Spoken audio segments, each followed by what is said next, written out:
permanently employed. He doesn't deliver, he gets transferred from one place to another, he doesn't perform, and he is sent for career counseling. He doesn't perform, we tried this intervention, we try to negotiate with the person that applied for a job. And we try to assist that person to perform work. And yet he came and he said, I can do A to Z.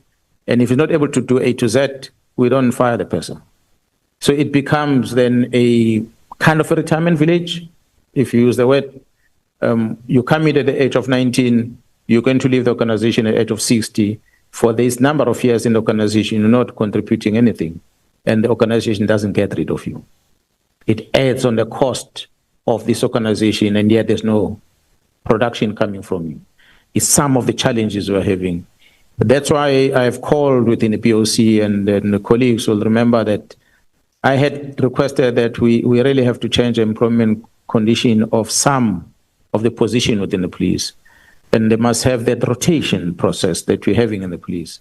Because once you are sitting comfortable in one position for too long, I think the legislature, when they came up with the rule that you can only work for 5 years as a provincial commissioner and a national commissioner, but to trying to mitigate the risk of you being too comfortable in this position of authority that you might end up causing problems in the future. You end up not listening to the executive authority and amongst others.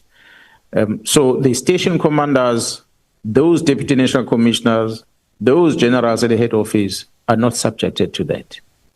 They are on a permanent basis. If you become a head of intelligence, you can be a head of intelligence for 20 years if need be.